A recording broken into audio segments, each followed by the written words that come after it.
The FBI has had enough. And right now, with the State of the Union having just concluded, they are making sure that Donald Trump is exposed. They are making sure that Kash Patel is exposed.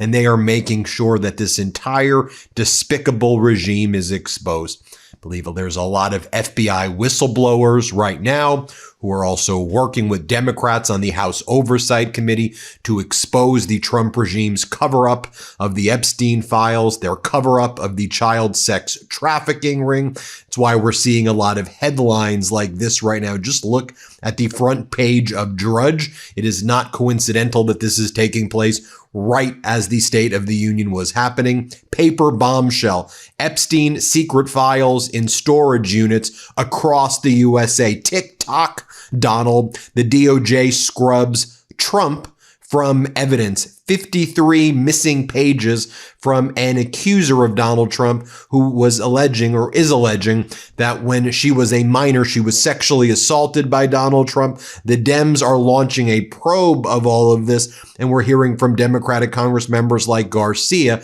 that they are in contact with whistleblowers from the FBI who are giving them a lot of important information as well. Now, want to highlight a few additional facts here.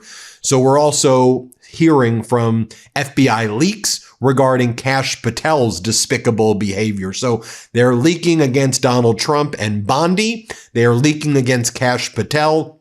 Here's one. There was two back-to-back stories on this. So number one, Kash Patel flights. One of the things that we are hearing about is agents with the FBI's Elite Evidence Response Team were delayed in reaching the scene of a mass shooting at Brown University. Remember when that took place in December because there was no FBI plane available. Kash Patel was in South Florida living it up at the time with one of the FBI's two available jets. Here's what Senator Dick Durbin has said. Whistleblowers within the FBI have revealed in the immediate aftermath of the murder of Charlie Kirk, the FBI's shooting reconstruction team was asked to fly to Utah to aid the investigation and process the scene. However, the team's deployment was delayed by at least a day because guess what? The Bureau plane and pilot shortage caused by Kash Patel's private flights. Durbin also says that Kash Patel misplaced priorities and poor management of the FBI's resources, including its aircraft, harmed the FBI's ability to respond to that shooting at Brown University on December 13th, 2025. Durbin says a source revealed Kash Patel previously said at an FBI field office meeting, if you have golf, hockey, fishing, or hunting in beautiful sites, you're going to see a lot of me. And so Kash Patel was bragging about using our taxpayer money so that he can gallivant around the country on these private jets. Here's how MS Now is reporting it as well. Again, he was in South Florida when one of the FBI's two available jets were not able to be used because they were flying him around during that mass shooting at Brown University. And Kash Patel saying, I dispute this allegation. I dispute this allegation. By the way, what is Dan Bongino doing? Remember the number 2 at the FBI, the deputy FBI director? So what's he saying right now? He's doing podcasts now because he is out. And you know that he knows where a lot of these bodies are buried from the Epstein files. And he's been spending his time cursing out Candace Owens. And so, I mean, you'll just see the panic on these people's faces. I mean, aren't you both like right-wing podcasters? And you'll hear them go, F you. There's harsh language here, but I just want you to see what the former deputy FBI director is doing right now. Here, play this clip. Fuck you. Fuck you. Go fuck yourself. You demonic fucking scum. So Donald Trump's own FBI leaking against him finally because they see all of the destruction that Donald Trump and his despicable regime are causing. I want to bring in right now the former head of the FBI field office. Can we bring him in? David Sundberg. So he led that Washington field office since 2023. He was pushed out by the Trump regime. In 2002, he joined the FBI. He rose through the ranks. He's formerly Air Force, former law enforcement. He's actually running for Congress in Maryland as well. Here's an interview I did with him because I want to get the perspective of this guy was the top guy, the top FBI official in Washington, D.C. He ran the field office. 1,600 agents and other staff reported to him. Half of them were agents reported to this guy. So let's bring in Dave Sundberg. It's great to see you. Dave's also running for Maryland's 5th Congressional District. You entered the FBI 2002. Before that, you were Air Force. Not a political guy at all. Never thought that you'd actually be really running for office. But, you know, as I've said to a lot of people that have dealt with this Trump regime, I wasn't a political guy really at all until I was a lawyer, you know, until politics hit me. And I was like, I got to do something, you know, about what's going on. So we've got a lot to discuss, Dave, especially as thousands of FBI agents are either being forced out or quitting, and they just can't handle these conditions there. So I just want to get your first reaction when people were, but just so people know too, the field office in DC has about 1,000 people there. Half of them are agents. So when you're the leader of that field office, you're supervising a huge amount of people that are at that office.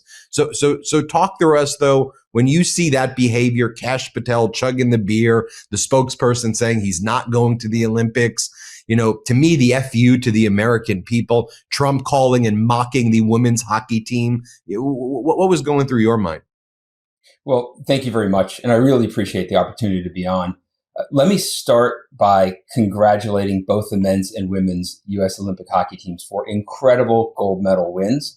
And frankly, my thanks, and I think all Americans' thanks to all of our athletes who, in a difficult circumstance, went to represent our nation at the Olympics, which is such a tremendous tradition for us. And they're at the peak of their athletic careers, and I compliment every single one of them. I think there are two things that I see when I see those videos and what's happening, and frankly, the first is I'm embarrassed for the FBI, and the second is really that it doesn't appear to be new. I'm not surprised to see something like this again. The FBI I was in kind of lived under a golden rule of not embarrassing the agency. And I think that's important for a number of reasons, and especially important when you talk about the senior leaders of an organization such as the FBI or any of our government agencies that carry such heavy responsibilities. And that is that people watch what you do all the time. I learned that lesson as I came up through the FBI. As you mentioned, you know, I started in the Air Force, and then I was a local police officer and detective before joining the FBI, where I spent more than 2 decades before taking over as the head of the Washington field office, where we worked some tremendously important cases. And I knew every day that all of the employees of the FBI, and frankly the public, were watching how I conducted myself and what I did. And fairly, they were also watching the things I didn't do, what I wasn't attending to, or what I didn't think was important. And that matters because the reason the FBI is able to accomplish this mission is because it has the trust of the American people. And we may be losing that trust. It is very important at the end of the day for an FBI agent to be successful, to be able to get victims or witnesses to talk to him or her with honesty in times that may be really risky for those people. And they've got to trust that this FBI agent they're going to talk to, who, you know, could be out canvassing a neighborhood, doing interviews to find the kidnapper of Nancy Guthrie, or could very importantly be working a case we should have in broad, you know, under open conditions, working with the state to investigate the use of force by ICE agents that led to the deaths of Renee Good and Alex Preddy. To do those interviews, people need to trust the FBI agent they're talking to. And now every FBI agent who goes out into our country to do the job on behalf of the people starts that conversation with the American public having watched the FBI director, as you described, in a locker room, spraying beer. That's not how we want to start those conversations. And with the exodus of, maybe 1,000 or more, agents and even probably more staffers, and the purge by the Trump regime of senior executives like yourselves and others who have built this institutional experience on very, the highest risks to our country. For our audience, can you describe just how dangerous is it right now? I mean, in terms of what's not being investigated with the brain drain that's occurred. How do you describe it? How do you see what's existing right now at that agency?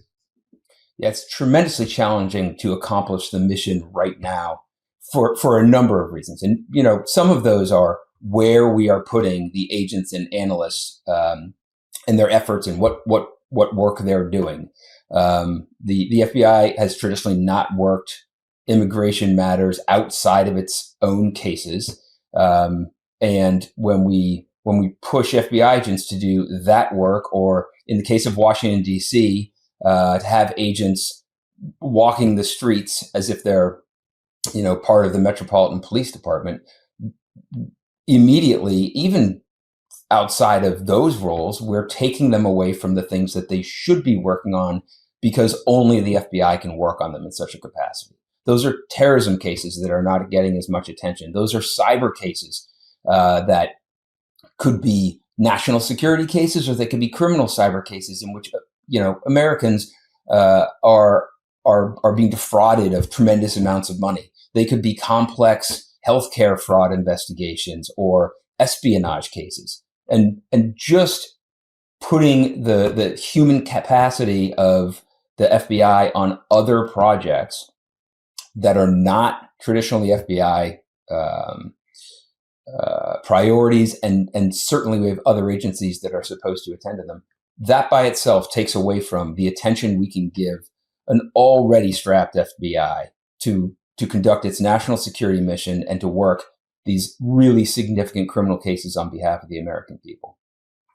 Additionally, by putting them in that position, we continue to detract from the public trust in the agency. And as I said, the trust of the public is essential in accomplishing the mission of the FBI. Our government works at the consent of the people, and law enforcement at any level, and I've worked at local levels and at federal levels, we are unable to provide good policing and good national security if we lose the trust of the communities we work in.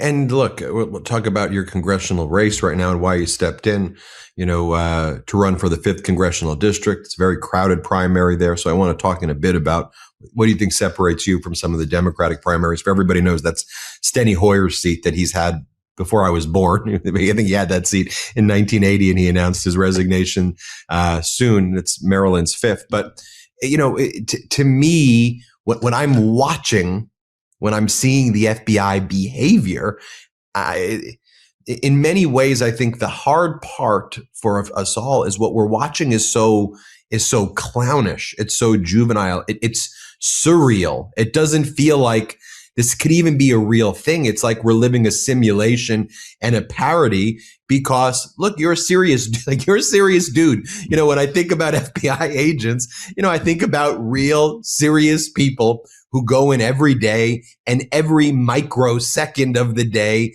is done with intentionality and purpose, and even the smallest aberration from the mission could be viewed with discipline. And, that's what I think about the FBI. And then I see, this craziness out there, and I almost don't have the language to be like, what the F is this? What the F is this all? And I think that's also why you decided to run, because it is like what the F is going on with our country? Like, it's ridiculous. And it's authoritarian, but it's also it's also weird and strange and demented. And I'm like, what, I grew up with value. Your word is important. You keep your contracts, you do things. These people, it's just craziness that's out there. Yes, agreed. And that's really challenging for people in government, not just in the FBI. I mean, there are so many federal employees who are doing their best to do the job they signed up to do. And they signed up for a reason. I mean, I used to tell the people working with me in the FBI that we all signed up for the same reason. It didn't matter if you were an FBI agent, you were an analyst, you were a linguist, you were an attorney, a professional staff. It didn't matter. We're all there to accomplish a mission. We needed to do that together. And it is a very, very tough place to work. And it is full of really great people who, took federal civil service jobs in order to fulfill a service obligation to what they consider to be the most important thing that they can do. And so why am I running? I'm running, frankly, because I've decided that being angry is not enough. We can be frustrated with the system. We can be disappointed in how politics are. I mean, I am frustrated as someone who was forced out of my position because I certainly would not have allowed the FBI to be utilized in the manner it's being right now. And I think we need people who have deep experience inside of the very agencies that are being weaponized against our own people. The Department of Justice has been weaponized as a way to go after political opponents, which is a terrible thing to happen to the agency that it doesn't work for the president per se. It works for the American people. The Attorney General is not the president's attorney. And to watch parts of the Department of Homeland Security, ICE specifically, to be used as a tool of intimidation is not where we should be as a nation. And then in DC specifically, but we've seen it in other cities, it's just still going on in DC. The presence of armed National Guardsmen appears to me to be an attempt to normalize the view of soldiers in our streets. And when you couple that with statements from the president that we should nationalize elections in certain states, I am very, very concerned of the direction we're headed. I'm very concerned that Congress has not been able to be a proper check on presidential power, and that's probably been true for many years. And we need more people to step up to serve in ways that will be important for our country to move forward at all. I never intended a political career. I'm a career public servant who has taken an oath to defend the Constitution now 3 times. I've administered that oath to task force officers joining us in our missions, whether it was to fight violent crime or foreign intelligence officers or be on cyber task force. That oath is important to me. And just because I was forced out of government by President Trump doesn't mean that oath has changed at all. And I believe I can go to Congress and help to provide the sort of oversight and, more importantly, the sort of rebuilding of those agencies that would be important and needs to be done from an understanding of how those agencies work, what was not great about them before, and where we need to go in the future so that we can protect them from easy weaponization against the American people. Where can people learn more about you, about the campaign, and anything else you want to say to our more than 6 million subscribers before we go? Thanks so much. They can learn more about me and the campaign at davesundberg.com. That's DAVESUNDBERG.com. My bio's there. I am a proud public servant who was pushed out because I was not going to allow the Washington field office or any other part of the FBI, but specifically my office, which had responsibility for the January 6th cases, had responsibility for the staffing of agents and analysts on the special counsel cases. I was not going to allow that to be politicized. And so now I am running to represent the 5th District of Maryland in Congress, a district that has, if not the highest, one of the highest percentages of federal employees in it of any congressional district right outside of DC. It is very important that we all get in this fight together and that we stop these excesses and abuses of federal government. We need these agencies to be working for us with our consent. Dave Sundberg, running for Maryland's 5th Congressional District.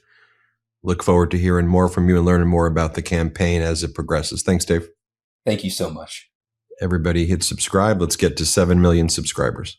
Want to stay plugged in? Become a subscriber to our Substack at MeidasPlus.com. You'll get daily recaps from Ron Filipkowski, ad-free episodes of our podcast, and more exclusive content only available at MeidasPlus.com.